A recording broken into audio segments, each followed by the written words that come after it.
The promotion of safety on a railroad is a community affair. It takes leadership, supervision, and the full cooperation of the employees. No one wants to meet with an accident, but each year many employees are the victims of avoidable accidents. There is a right and a safe way to do your job. There are many wrong and risky ways to do it. Get in the habit of doing everything in the right and safe way.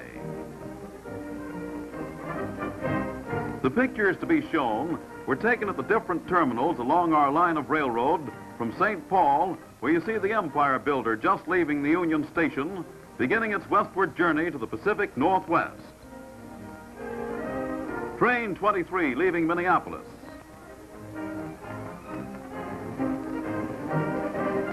Butte. Whitefish Yard.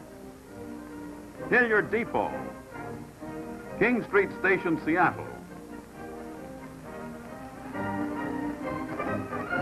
Klamath Falls Office and Depot Building, and various other terminals.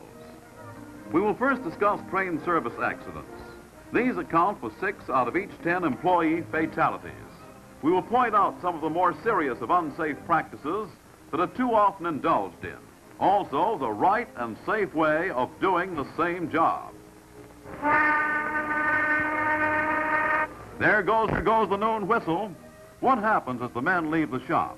Some cross the tracks at various places to take the shortest route to their favorite lunch counter. The most prevalent cause of fatalities to employees is being struck and run over.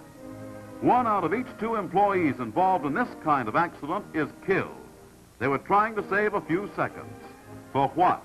It doesn't make sense, does it? The employees returning to work, no longer in a hurry, are using the crosswalk, the prescribed and safe route.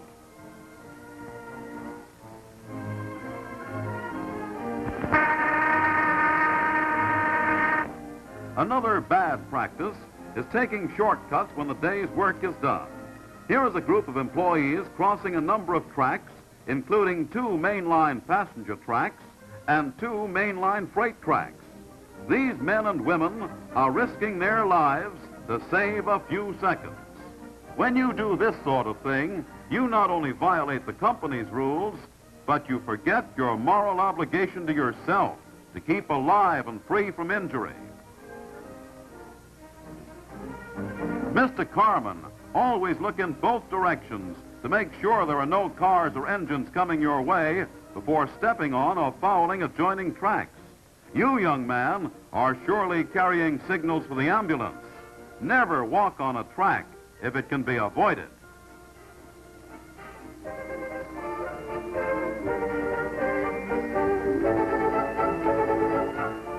When getting off moving cars, don't foul the adjoining track.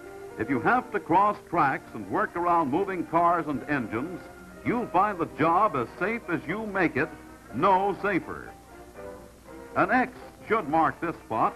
One of our men was killed here, going around the end of a car as this man is doing. The rule is that you allow 15 feet when you walk around a car, like this. For your safety, always allow the 15 feet.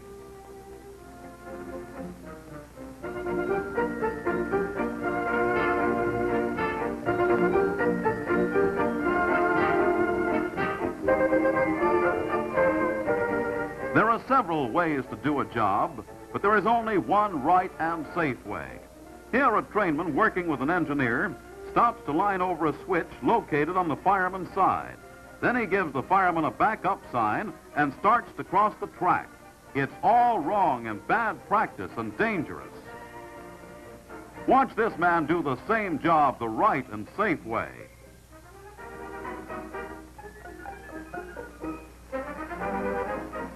After he lines over the switch, he does not give a signal until he is back on the engineer's side. That's good railroading. Don't step on the rail. That's dangerous. Sometimes you'll see a man on the opposite side of the track from the switch stand wait until the movement is well underway, then hurry across the track directly in front of the engine to get to the switch. What would have happened if he'd slipped?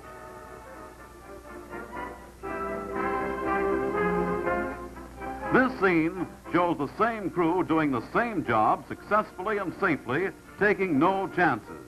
He didn't have to run across because he was on the right side, the safe side. Here's another thing. Don't cross tracks in front of moving cars. This man was trying to get to the switch and didn't make it. What a chance for injury. If you work in a railroad yard, always look both ways before stepping on or fouling a track. The cars can't look out for you. Make your slogan, look both ways and live. Take the trespassing problem. We realize the attraction that railroads have for boys. 3 boys sauntering up the track with no thought of being in danger. In round numbers, there are 2,000 trespassers killed annually on American railroads. Contrary to very common opinion, only a very small percentage of those 2,000 are either hobos or tramps. 6 out of each 10 killed are citizens of the community in which the accident occurs. All of us should take every opportunity to warn trespassers of the risks they run. If they were members of our families, we would take definite action promptly. If adults set a bad example, what can we expect from children? A block away is the overpass the company built for pedestrians. Why isn't it used? Coupling up air hose can be done safely. Carmen are protected by blue signals. Trainmen and yardmen normally do not have this protection. They must be alert. Here is a young man trying to couple up the air hose with his knee resting on the rail. He is not in a position to get away quickly if the cars begin moving. His foreman is telling him always to keep on his toes so that he can move quickly if the unexpected should happen.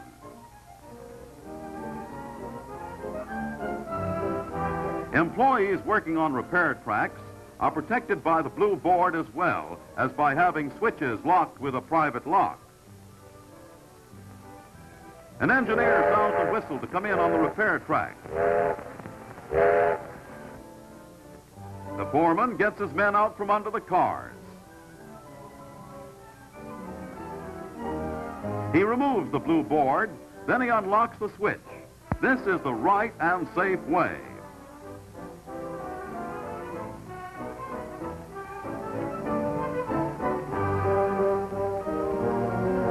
Operating switches carelessly accounts for many injuries. Watch this operation of a ground throw switch. Wow! A painful shock, but it should never have happened. Why not do as this man is doing and prevent such needless foot injuries? Take hold of the ball of the switch lever and keep your feet back sufficiently to clear it.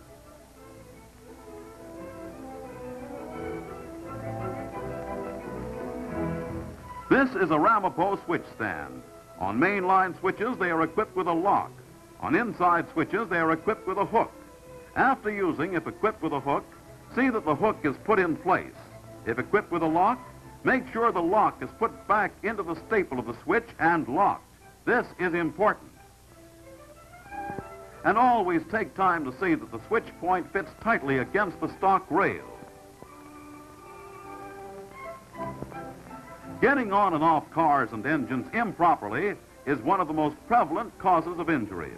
When stepping off the leading footboard of a moving engine, always swing off the end, clear of the footboard and pilot beam, as this man is doing. Too often we see employees stepping off directly in front of the engine on the end of the ties. This is wrong.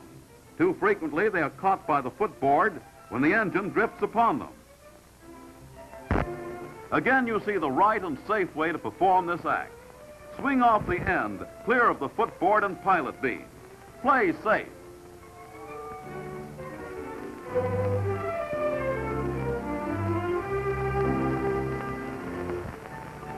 This looks like a setup with the boys engaged in conversation and out of position.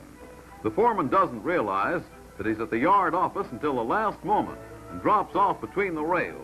No chance to see what kind of footing. Evidently, it wasn't too good. He must have profited by his experience, for here he is standing at the end of the footboard looking carefully at the ground conditions before alighting. But don't step on the rail, that's bad too. Here's one of our old employees coming down the gangway facing out. Note the unsafe position of his heel on the step. He's also carrying his grip. There are a number of men injured each year doing this sort of thing, coming down from engine cabs the wrong way. Now an officer tells him to come down the steps facing the engine.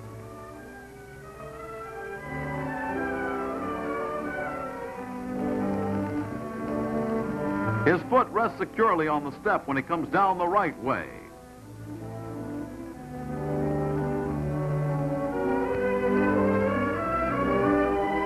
When he gets to the last step, he reaches up, gets his grip, and steps to the ground. You can see how much safer this is. Employees dismounting from cars or engines should always take time to look over the ground conditions where they are going to alight. The management desires to keep the property in good physical condition. There are bound to be times, as in this case, when there are obstructions that might cause a fall or a sprained ankle. Boarding trains carrying handbags which do not permit the free use of both hands is unsafe. Arrangements can and should be made to get handbags on the train before starting. These trainmen should have spread out so that both of them could board the rear end of the caboose.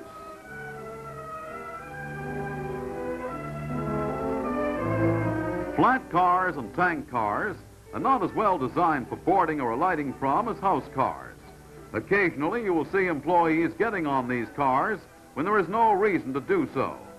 Sitting on the flat car or running board of a tank car might be more comfortable than standing on the sill step. But for your safety, always get on the car that has the best facilities for boarding. Riding on the footboard of engines between engines and cars is forbidden by the rules and is unsafe. But here again we find one of our young employees deliberately taking this risk, no doubt due to the fact that he finds it a little more comfortable to ride standing on the footboard than on the side of a car. If all of our foremen and supervisors would do as this foreman is doing, the practice would soon be discontinued and our safety record improved.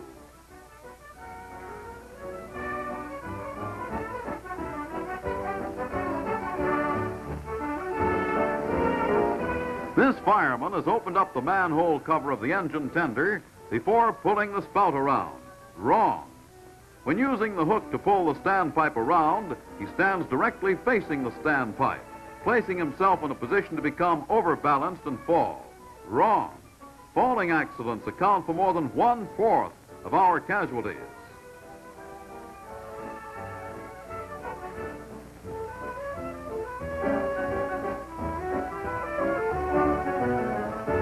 When he has finished taking water, he pushes the standpipe back into place before closing the manhole cover. Wrong.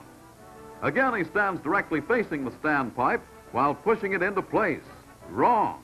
The law of gravity needs no courts to enforce it. Here's the right and safe way to perform this job. When placing the hook over the standpipe, he stands sideways, putting his left foot on the railing to brace himself. There is no likelihood of his becoming overbalanced. After pulling the standpipe over the tender, he opens the manhole cover.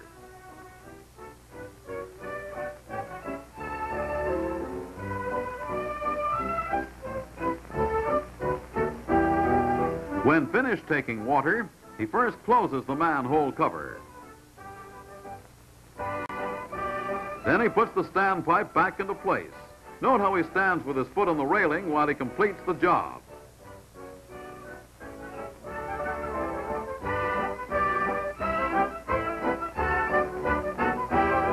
In keeping with a long-established custom, the engineer is climbing out through the cab window with his oil can in one hand, using the narrow ledge, which is for emergency use only, to reach the running board. This has proven a dangerous practice and has caused serious injuries. It has been forbidden for years. Here an officer stops the engineer and directs him to do the job in the right way. There are good, safe facilities for getting down from the engine the correct way, as well as good steps and handholds in the front end of the engine for getting up onto the running board. Why not do the job the safe way?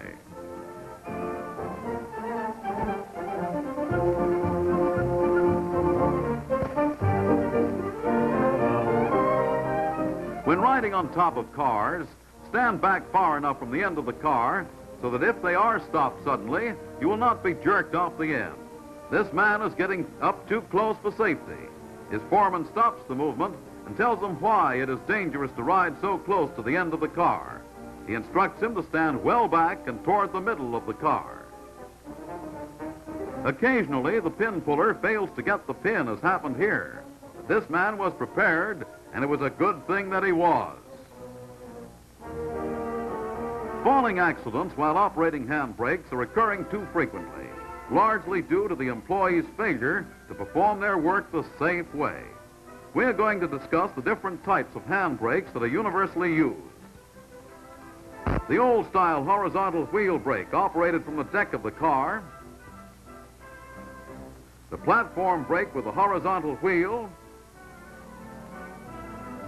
and the power handbrake with vertical wheel operated from the brake platform. But let's start from the ground and work up. Going up, turn your foot partly sideways for secure footing, keeping a firm hand grip on each ladder rung. First, we observe him setting a deck brake, pushing on the brake club, but he is too near the center of the end of the car. If the brake chain or brake club should give way or slip, he would be headed for the ground. If you want to push on the club, then place yourself in this position. If the unexpected should happen, you won't fall off the car and be injured. Next, we have the platform brake with horizontal wheel. The way it's being set is wrong. First, there is a chance the man may be caught between the ends of running boards when he couples onto the next cut of cars. Second, if brake chain should give way or the brake club slip, he would be bound to fall. If you want to push on the club, get on the other side of the wheel. Should the unexpected happen, you would fall onto the car and not from it. If you want to pull on the club, then place yourself in this position. Right foot on the brake step, left foot on the ladder rung, and a firm grip on the top grab iron with left hand. We come now to the power handbrake with vertical wheel. This is the most efficient and safe handbrake to operate and is now in general use. This man is in the wrong position.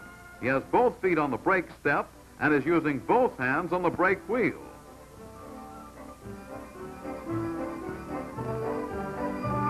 This one is doing all right in setting the brake, but when he wants to release it, he lets loose of the grab iron with his left hand. Watch. All wrong. These brakes are so designed that you can obtain all the braking pressure desired by the use of one hand on the brake wheel. Never use a brake club in a power handbrake. Never let loose of the top grab iron with your left hand to release the brake or to use on the brake wheel to set it tighter.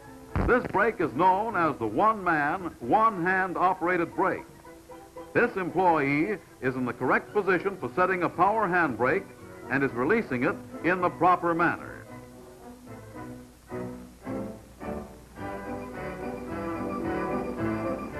Here are your safety factors. Your right foot firmly set on the brake step, your left foot securely placed in the ladder rung, and a firm grip on the top grab iron of the car with your left hand. We have illustrated all falling accidents with fair weather scenes. As the most northerly railroad in the United States, we have our full share of sleet, snow, and icy conditions, which increase the hazard of getting on and off cars and engines and the chance of slipping and falling. Heavier clothing retards freedom of action. Care should be used to wear the safest type of clothing for the work to be done. Be especially careful of your footwear to avoid unnecessary slipping. Remember, when you have your cap pulled down over your ears and your coat collar turned up, your ability to hear is restricted, making it necessary to do a better job of looking. Your eyes are your best protection. Remember, too, metal cars under these conditions are slippery. Here a hostler is getting off an engine which just came in from Winnipeg. Sub-zero weather. There is bound to be snow and ice on steps and elsewhere under such weather conditions, which requires that greater care be used. This hostler, however, was able to get down from the cab and get back again without mishap.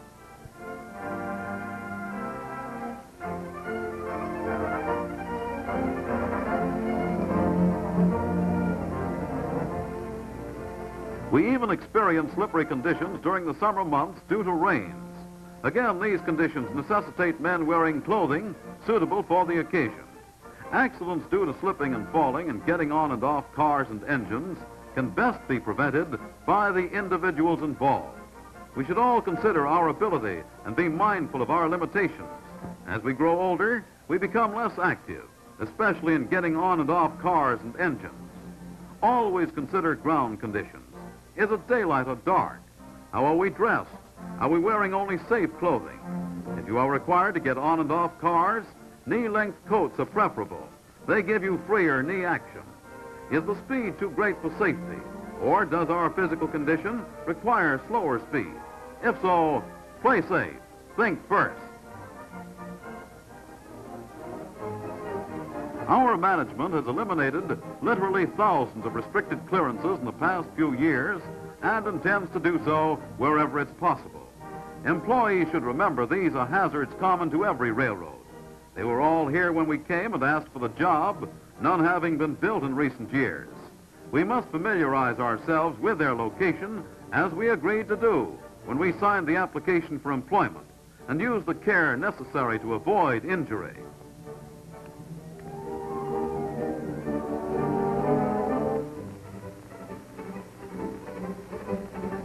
Here is the restricted clearance that employees create themselves. There is no worse trap one employee can set for another than to leave cars just barely in the clear. Always shove cars in on a track a sufficient distance to provide full clearance. The man riding the head end of this cut wasn't looking in the direction the cars were moving. He would certainly have been caught had the foreman not observed the condition and stopped the movement. This alert foreman saved the man from injury.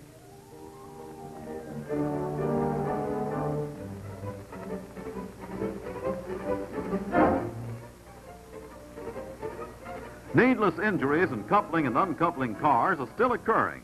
This employee is riding the leading footboard, coupling onto a car of rails that have shifted. In trying to adjust the coupler with his foot, he could have been injured.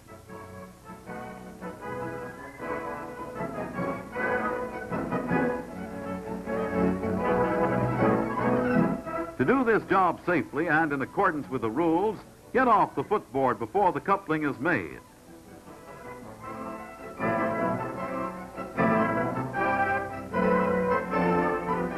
Stepping in between cars to open or adjust knuckles as they are about to couple is dangerous, as those in the business know. This man is warned to stop the cars while they are at least 10 feet apart if it's necessary to go in between them for this purpose. He then can adjust the knuckles safely.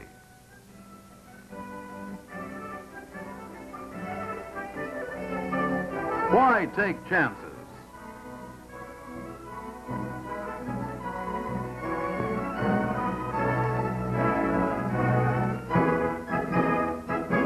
Let's take a look at the end construction of our new streamlined cars.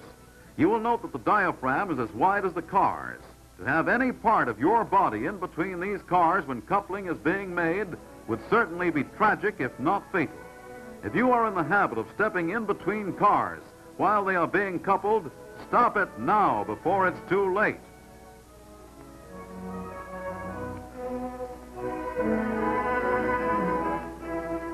Employees pulling pins are occasionally seen stepping in between cars, as this man is doing, in an attempt to uncouple them. He is being told by his foreman that such practice is forbidden and dangerous. If for any reason you can't get the pin in the car with the pin lifter on your side, stop the movement, cross over, and use the pin lifter on the other car.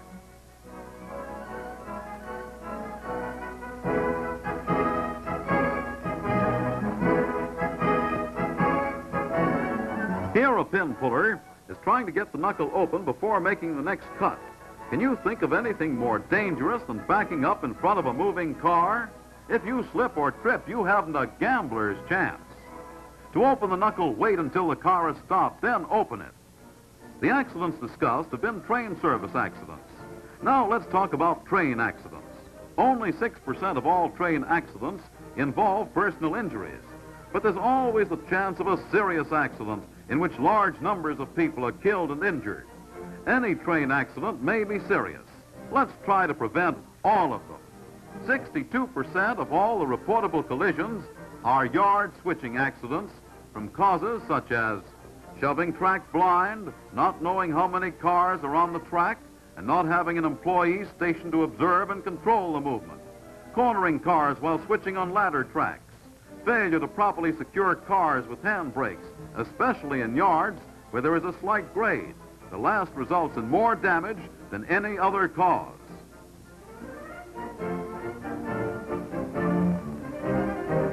A yardmaster is pointing out two derailed cars at the end of the runaway track to a student switchman. In making up a train, the men didn't have enough handbrakes on the cars, and when they shoved the track, a cut of 25 cars just simply kept on going. Luckily, no one was injured, but enough damage was done, and it caused a lot of delay. The same man is now instructed to ride this cut of cars down to hold 25 and tie them down with 8 good handbrakes, and is again warned always to be sure he has a sufficient number of handbrakes on the cars to hold them.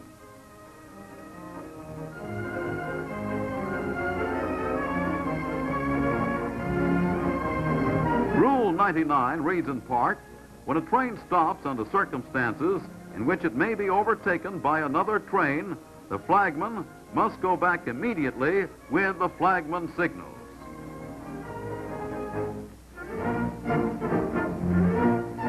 Our record regarding rear-end collisions due to failure properly to protect the rear of a train is good. Let's keep it that way by doing a bang-up job of flagging whenever the rules require it. This is one time when nothing short of 100% performance is good enough.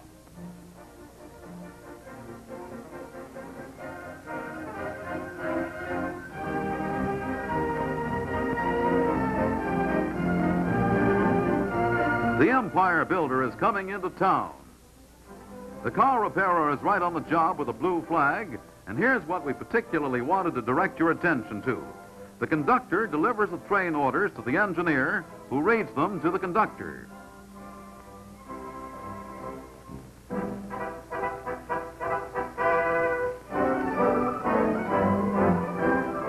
They compare time. Correct time and a uniform understanding of the orders by the conductor and engineer is certainly a good start for a safe trip.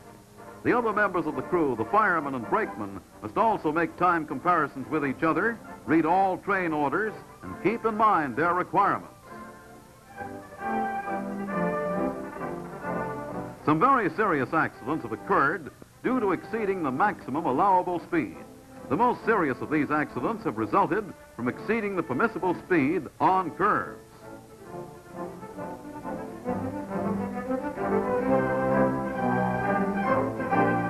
Trainmen, especially engine men, must be alert to the need of complying with all speed restrictions, regardless as to whether they are provided by speed control signs, train orders, special instructions, bulletins, flags, or signal indications. Here is a 35-mile speed restriction sign placed because of an 8-degree curve. The important thing for engine men to understand is that excessive speed is considerably more hazardous on sharp 8 to 10-degree curves than it is on flatter curves, such as 2 or 3 degrees. Observe all speed restrictions. If there is to be any variation, have it on the safe side and never exceed the maximum allowable speed.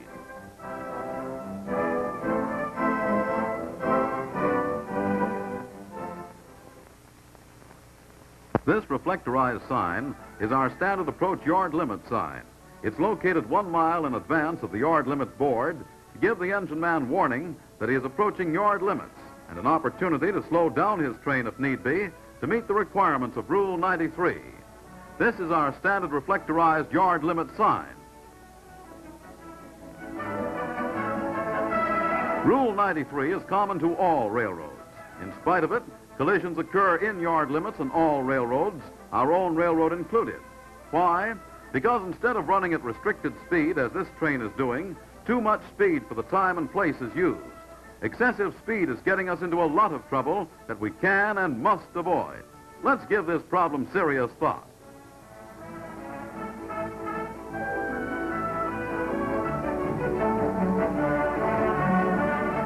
Here's a group of men who have been promoted to engineers.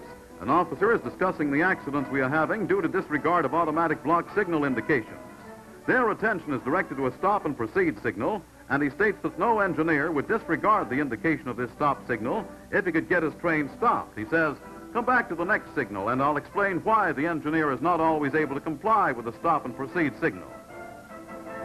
This is an approach signal, indicating proceed prepared to stop at next signal. Trains exceeding medium speed must at once reduce to that speed. Here is where the trouble starts. If you respect the requirements of this signal and control the speed of your train accordingly, you will always be able to stop at the stop signal.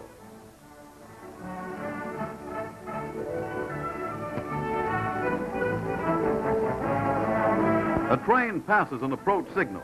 The engineer apparently has his train slowed down and is preparing to stop at the next signal if it should indicate stop. This approach signal is nearly 1 mile inside of yard limits.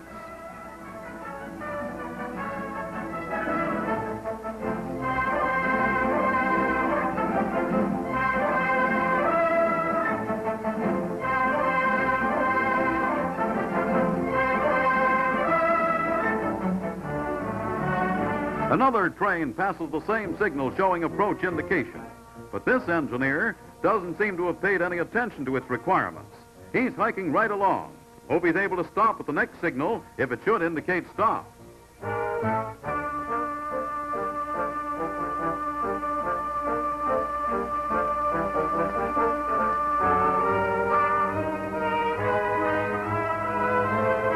Here's your setup. He's trying to stop, but he'll never make it.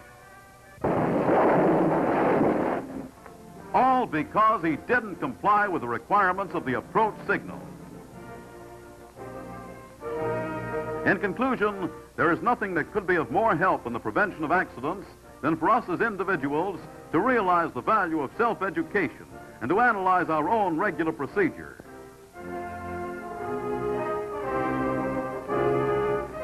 In crossing tracks, always use the prescribed and safe route. Always keep a clearance of at least 15 feet when passing around end of standing car. Always look in both directions before stepping upon or fouling a track. Never walk on a track when it can be avoided. Never go between moving cars for any purpose. When riding on top of cars, select a safe place to stand, keeping in mind the possibility of slack action. When operating handbrakes, always perform the work in the safe manner.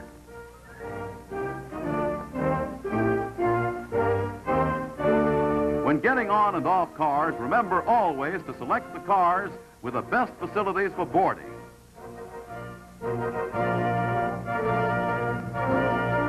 Learn the location of all restricted clearances and guard against injury when working about them.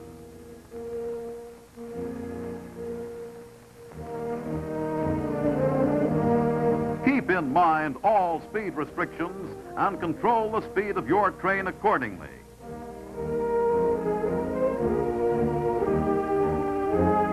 Always protect your train as required by Rule 99. Remember to comply with Rule 93 when passing through yard limits. Always observe block signal indications, remembering that it is just as essential to comply with the requirements of the approach signal as the stop signal. There is no point in taking unnecessary risks. It gets us all into a lot of trouble. Let's all do our part to make this a safer and better place to work. Know your rules and observe them.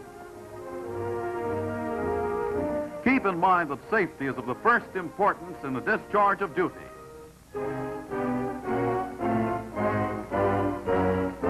Why risk your life?